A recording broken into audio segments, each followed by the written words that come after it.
Inilah suasana apel siaga Banser NU di kantornya Bilangan Jakarta Pusat Senin 5 Agustus 2024. Terlihat Banser bersiaga dan melakukan apel komando lengkap dengan seragam loreng.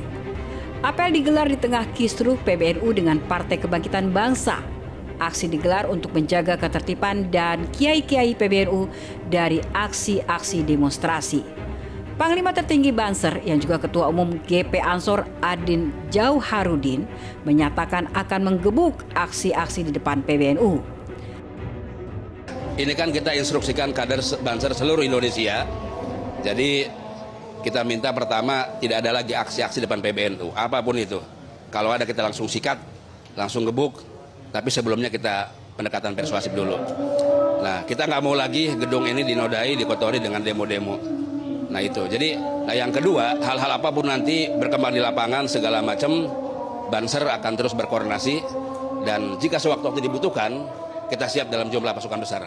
Artinya apel ini juga bisa digambarkan bahwa Banser NU siap mendukung PBNU dengan segala arahannya? Iya betul, kita siap menjalankan arahan dari Ketua Umum PBNU. Sebagaimana diketahui pada Jumat lalu, massa yang menamakan diri Aliansi Santri Gus Dur menggeruduk kantor PBNU di Jalan Kramat Raya Senen, Jakarta Pusat. Massa mendesak agar Ketua Umum dan Sekjen PBNU segera mundur dari jabatannya. Dalam aksi ini terjadi saling dorong antara pendemo dengan aparat kepolisian.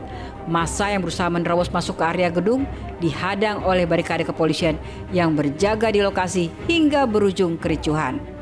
Meski sempat terjadi ketegangan, namun situasi akhirnya berhasil dikendalikan petugas kepolisian.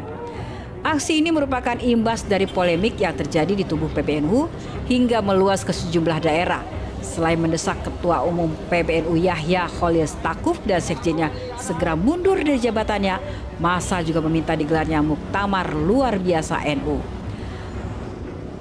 Sebagai warga Nahdlatul Ulama dan karena Gus Yahya dalam hal ini sebagai ketum ketika di Muktamar Lampung yang mengkonsolidasi sebagai ideologi perjuangan Gus Dur untuk memperbaiki Nahdlatul Ulama ke depan, tapi faktanya hari ini justru kontraproduktif, bahkan cenderung melanggar, menabrak hasil-hasil muktamar dan yang sangat menyakitkan, mencampuri urusan orang lain, rumah tangga orang lain. Pernyataan Banser yang akan menyikat dan menggebuk massa jika melakukan aksi di depan PBNU menandai babak baru perang saudara antara PBNU dan PKB. Jika selama ini polemiknya hanya pro kontra pernyataan, kini situasinya makin panas karena melibatkan kekuatan massa. Dari apa yang mengemuka di publik, setidaknya ada dua pemicu konflik antara PBNU dan PKB. Pertama, menurut Sekjen PBNU Saifullah Yusuf, karena PKB tidak melakukan konsultasi saat mengusung Anies Baswedan sebagai Capres 2024. Yang kita persoalkan itu justru pencalonan presiden pada Pilpres yang lalu. Itu kita persoalkan kenapa tidak ada upaya untuk konsultasi, meminta nasihat kepada Rois Am dan Ketua Umum. Karena PKB sekali lagi didirikan oleh struktural PBNU dan menjadi kewajiban PKB untuk melakukan konsultasi. Pemicu kedua adalah pembentukan pansus angket haji yang oleh Ketua Umum PBNU Yahya Khalil Stakuf dinilai sebagai menyasar dirinya melalui Menteri Agama Yakut Khalil Qaumas yang tak lain adalah adiknya. Nah itu ini yang kemudian menimbulkan pertanyaan kepada kita. Pansus haji kemudian nyerang NU, jangan-jangan ini masalah pribadi ini, jangan-jangan gitu loh. Jangan-jangan gara-gara menterinya adik saya misalnya gitu, itu kan masalah ini. Itu jangan-jangan karena dia sebetulnya yang diincar PBNU, ketua umumnya kebetulan saya, menterinya adik saya lalu diincar karena masalah-masalah alasan pribadi begini. Nanti kita lihat aja bagaimana kelanjutannya ya. So, ini sih ya kita juga bengong juga, ada apa sih kok tiba-tiba pansus gitu kita. Gus Yahya menggambarkan situasi yang ada di PKB seperti mobil yang setelah dilempar ke pasaran ternyata ada masalah sehingga perlu ditarik kembali. Analogi ini untuk menggambarkan bahwa PBNU lah yang membentuk PKB dan ketika PKB saat ini dinilai ada masalah, maka PBNU perlu menariknya kembali. Ini ya, itu kemarin kan ada Toyota itu memproduksi mobil, sudah dilempar ke pasar, sudah laku, ternyata